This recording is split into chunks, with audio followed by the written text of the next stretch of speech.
Je vais le présenter rapidement, Benjamin, notre dernier intervenant. Last but not least, si j'en juge par les résultats des dernières élections, puisqu'il va parler de problématiques environnementales, l'énergie et les matières premières. Donc, Benjamin est gérant de matières premières chez Ophi Asset Management. Il a créé une société de gestion de portefeuille spécialisée dans les investissements financiers dans ce secteur des matières premières. Et comment dire, à travers son examen attentif de l'environnement économique, il a acquis une expertise sur le sujet de la dette et des problématiques environnementales et des investissements socialement responsables. On le voit très souvent apparaître dans les médias, notamment sur BFM Business, où il tient une rubrique hebdomadaire sur les thématiques, comme je vous l'ai dit, de l'énergie, des métaux, des produits agricoles, et également sur d'autres médias comme Radio Classique, LCI, Le Figaro, Challenge, et aussi dans des médias internationaux, Die Welt, Handelsblatt et le Huffington Post. Il est consulté ponctuellement par les autorités françaises et européennes dans le cadre des réflexions menées sur la financiarisation des marchés et des matières premières. N'oubliez pas, chers auditeurs, que vous pouvez poser des questions en cliquant sur votre écran dans l'onglet Q&R. Pendant que les conférenciers font leurs interventions, vous pouvez poser des questions qui seront ensuite relayées à chacun d'entre eux. Merci, c'est à toi, Benjamin.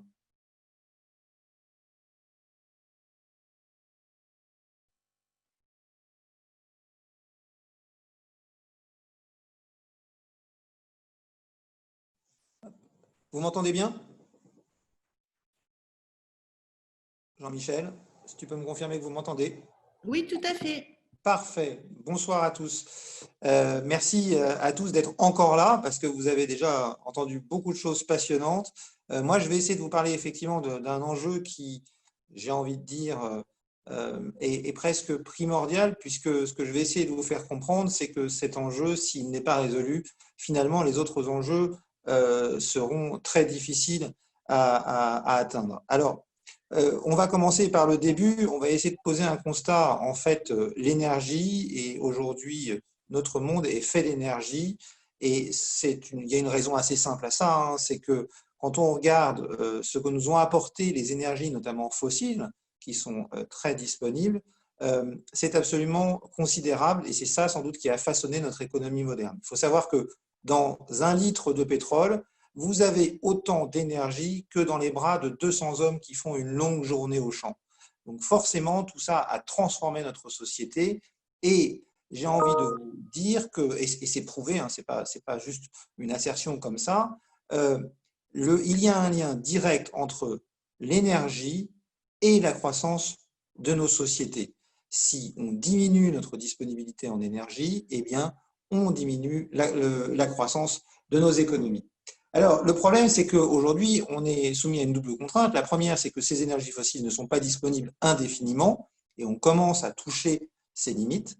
Et puis, la deuxième, c'est que la combustion de ces énergies fossiles émet des gaz à effet de serre, que ces gaz à effet de serre entraînent un réchauffement climatique. Là aussi, aujourd'hui, je pense que ce n'est plus discuté ni discutable et qu'il va donc falloir vivre avec cette contrainte et nécessairement baisser nos émissions de CO2 et de gaz à effet de serre. Le problème, c'est que le problème se pose pour longtemps parce qu'une fois que vous avez émis du gaz à effet de serre dans l'atmosphère, et en particulier du CO2, celui-ci met très longtemps à se dissiper. Donc, il faut agir très vite. Alors, quel est l'objectif? L'objectif, c'est de rester sous les 2 degrés. Pourquoi 2 degrés? Je ne sais pas si vous vous êtes déjà posé cette question, mais simplement parce que 2 degrés, on est arrivé à la conclusion que c'est à peu près la moitié de ce qui nous sépare de la dernière ère glaciaire. Alors, ça veut dire quoi? La dernière ère glaciaire, eh bien, il y avait une calotte glaciaire sur l'Europe. Le climat en Europe était à peu près, en France, était à peu près le climat de la Russie, et on pouvait traverser entre la France et l'Angleterre à pied quasiment, parce qu'on était à sec avec des niveaux de mer qui étaient beaucoup plus bas. Donc, c'est l'objectif. Pour ça, qu'est-ce qu'il faut? Eh bien, on mesure la concentration en gaz à effet de serre dans l'atmosphère. On dit qu'aujourd'hui, cette concentration ne doit pas dépasser 450 parties par million. Et aujourd'hui, à l'heure où je vous parle, on est déjà à peu près à 410 parties par million. On émet à peu près 2 parties par million supplémentaires chaque année, ce qui veut donc dire qu'il nous reste 20 ans devant nous pour ramener nos émissions nettes à zéro, sans quoi on dépassera les 2 degrés. Alors, pourquoi c'est un problème? Pour arriver à cet objectif, il faut réduire nos émissions de 5% par an. Alors, vous dites, oui, bon, 5% par an, et alors? Eh bien, il faut vous rendre compte que selon les dernières estimations qui ont été faites par Corinne Lequéré, présidente du Haut Conseil pour le climat et chercheuse émérite, la crise sanitaire que nous venons de traverser va entraîner cette année une baisse de nos émissions de gaz à effet de serre de 5%. Ça veut donc dire que pour tenir les engagements que nous nous sommes fixés lors des accords de Paris, il faut qu'on ait un choc économique aussi important que le Covid tous les ans pendant les 20 prochaines années. Le problème qui s'ajoute à cela, c'est que quand on regarde historiquement, on n'a jamais fait de transition énergétique. En réalité, ce qu'on a appelé la transition énergétique n'a pas été le remplacement d'une énergie par une autre, mais l'empilement des différentes énergies. On n'a pas arrêté d'utiliser du charbon parce qu'on a découvert le gaz ou le pétrole, donc ces énergies se sont empilées. Donc là aussi, c'est un vrai challenge qu'il va falloir relever. L'autre problème que nous avons, c'est que cet ennemi, il est invisible. Et donc, beaucoup de gens ont du mal à comprendre l'urgence de la situation dans laquelle on est. Et pourtant, les émissions de gaz à effet de serre, la pollution atmosphérique tue, selon l'OMS, 7 millions de personnes par an dans le monde. 7 millions de personnes par an. Et ce qu'on est en droit d'attendre du réchauffement climatique, ce sont des impacts encore plus forts.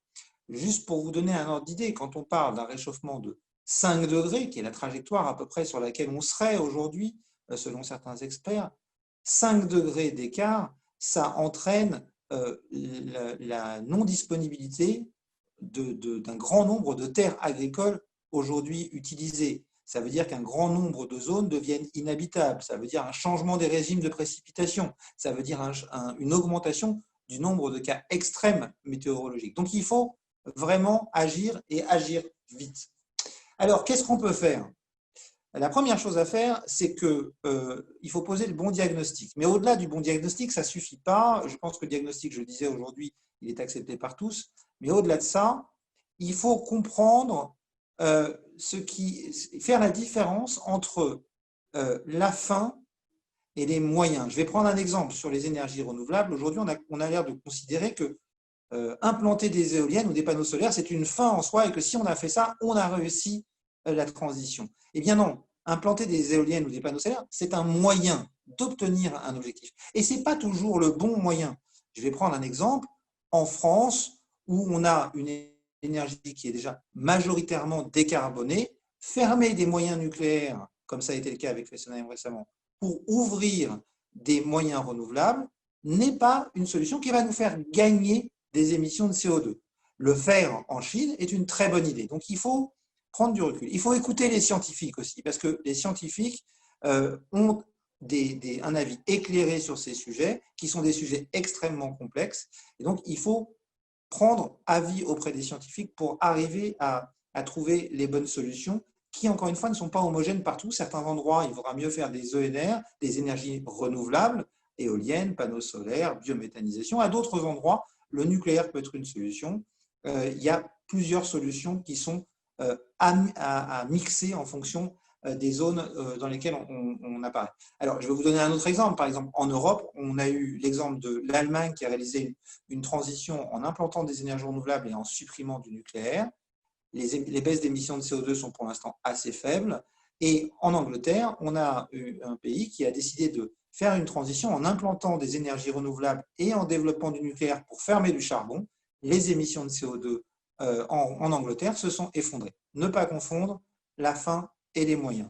Écoutez les scientifiques. Former les jeunes générations, c'est extrêmement important parce que ces problèmes sont complexes, je le disais, et pour prendre des décisions éclairées, il faut savoir de quoi on parle. Ensuite, il faut raisonner globalement et avec honnêteté. On a eu trop tendance ces derniers temps à se cacher derrière notre petit doigt et à essayer de trouver des parades pour éviter d'avoir à faire des choix difficiles. Je vais vous donner un exemple. On passe notre temps à dire en Europe qu'on a baissé nos émissions de CO2 ces dernières années, mais en réalité, on a délocalisé une grosse partie de notre industrie ailleurs dans le monde et donc, on a maintenant une partie de ces émissions qui sont importées par les produits qu'on consomme et qui sont fabriqués à l'étranger. Donc, c'est assez compliqué. Il faut agir ensuite ensemble parce que trop de décisions prises séparément sont parfois contre-productives. Donc, et il va falloir maintenant prendre, pour chaque décision qu'on prend, prendre ces décisions au regard de leur impact environnemental, c'est-à-dire avoir en permanence un calcul a priori de l'impact des décisions qu'on prend. Alors, au niveau des entreprises, et j'en finirai par là, quelles sont les choses que l'on peut faire pour tenir compte de cette transition énergétique et climatique? La première chose, c'est que les entreprises doivent comprendre l'enjeu et l'importance pour elles d'intégrer ces facteurs-là dans leur réflexion et dans leur plan de développement. Pourquoi? Parce que vos parties prenantes intègrent ces aspects à leur réflexion. Les clients veulent avoir le sentiment de participer à l'effort collectif à leur niveau. Les fournisseurs vont veiller à ce que votre comportement ne leur nuise pas.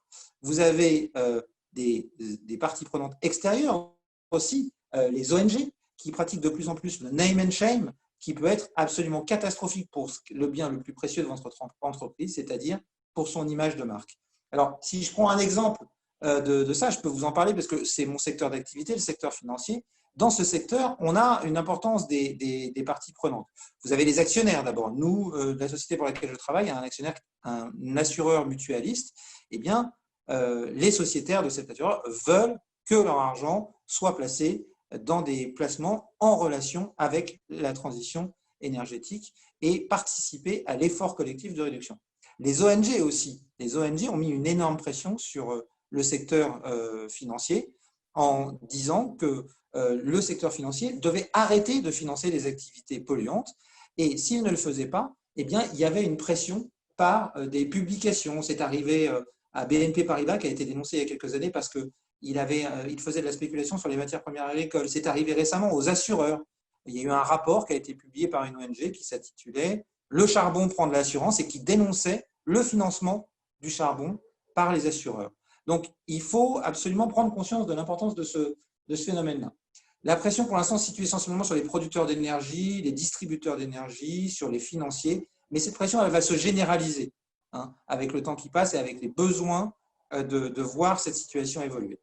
Après, la deuxième chose qu'il faut faire, c'est faire un audit honnête de sa situation. Un audit honnête de sa situation, ça veut dire quoi? Ça veut dire quels sont les risques climatiques que porte ma société? Quels sont les risques de transition? S'il y a du réchauffement climatique, il y aura un impact sur l'approvisionnement des matières premières agricoles, parce que je le disais, un certain nombre de zones vont disparaître, mais aussi métalliques, parce qu'on va transformer une dépendance aux énergies fossiles par une dépendance aux métaux, puisque l'essentiel des énergies renouvelables nécessite des métaux pour être utilisables. La Banque mondiale s'est alertée de ce phénomène-là. Le risque climatique, quel impact sur votre outil de production, quel impact sur vos potentielles ventes à venir. Le risque d'image aussi, je le disais, vous êtes aujourd'hui regardé par vos parties prenantes, donc il faut identifier les sujets les plus sensibles et se préparer à y répondre. Et puis, un dernier point vraiment important, les risques réglementaires. On a trop souvent tendance à les oublier sur ce sujet, mais je pense que les sujets réglementaires et la Convention citoyenne pour le climat est venue le rappeler, sont de plus en plus importants. Il faut savoir qu'aujourd'hui, les ONG ou les demandes se tournent essentiellement vers l'offre, sur une modification de l'offre. Mais le seul moyen de réussir une vraie transition énergétique, ça va être de modifier la demande. Et cette modification de la demande va passer par une contrainte à un moment ou à un autre. On parle par exemple pour la voiture de mettre en place un bonus-malus en fonction du poids, de réduire la vitesse de circulation sur les autoroutes, même si pour l'instant cette mesure a été rejetée. Et je pense que ces mesures contraignantes vont se multiplier et il faut que les entreprises appréhendent l'impact qu'elles peuvent avoir sur eux, parce que c'est vraiment un enjeu de vérité. Les ONG, les clients sur les réseaux sociaux vous regardent et peuvent vous juger extrêmement rapidement. Donc, il faut faire cet audit et préparer des réponses à l'ensemble des sujets qui peuvent prêter à polémique. Je ne veux pas dire qu'il faut les publier, mais il faut préparer un plan de communication pour chacun de ces sujets et avoir une position qui soit défendable, parce que ces sujets d'attaque vont se multiplier et aujourd'hui, la transition énergétique s'impose à nous et on ne pourra plus l'éviter. Si je dois conclure avec un sujet, j'ai essayé avec une image plus globale, j'ai essayé de vous faire sentir en très peu de temps l'importance de l'enjeu. Cet enjeu est fondateur. Si on ne réalise pas cette transition, toutes les autres questions qu'on pourra se poser seront sans intérêt parce que le monde deviendra tout simplement invivable. Donc, on a deux solutions. Soit on le fait de bon gré, en anticipant, soit on le fera de force et ça sera forcément plus désagréable. Mais il faut avoir en tête que cette situation qui s'impose à nous est extrêmement brutale, elle est immédiate, elle est invisible, donc on ne s'en rend pas compte, mais c'est le sujet qui menace le plus votre entreprise au second degré, mais surtout vous au premier degré, nous tous au premier degré. Je vous remercie de votre attention. Pour Benjamin, donc en fait, pour réduire de 5% par an nos émissions, il faut un Covid cette année, un Covid l'an prochain, un Covid en 2022. C'est de ça dont on aurait besoin. Oui, tout à fait. En fait, c'est en valeur absolue par rapport à la valeur de départ. Et donc, il faut effectivement… C'est pas ce dont on aurait besoin, hein, soyons très clairs. Mais ça permet de jauger l'ampleur de la transformation qui est nécessaire dans nos sociétés. Pour faire très simple, il faut qu'on réduise très fortement notre consommation d'énergie fossile. Notre consommation d'énergie fossile augmente tous les ans. Pour ce qui est du pétrole, par exemple, la consommation augmente d'à peu près, elle est d'aujourd'hui à peu près 100 millions de barils par jour, pour avoir des ordres de grandeur en tête, et elle augmente d'à peu près 1,5 million de barils par jour tous les ans depuis plusieurs années, jusqu'à la crise sanitaire qu'on connaît. Aujourd'hui, pour vous donner un autre exemple, dans le monde, il y a en construction 252 centrales à charbon. Alors même que tout le monde est d'accord, le charbon est responsable de 45% des émissions de gaz à effet de serre, et tout le monde est d'accord qu'il faut se débarrasser du charbon. Eh bien, il y a 252 centrales à charbon qui sont en construction dans le monde. Donc, ça vous montre l'ampleur des modifications de nos perceptions et des modifications de la consommation qu'il faudrait.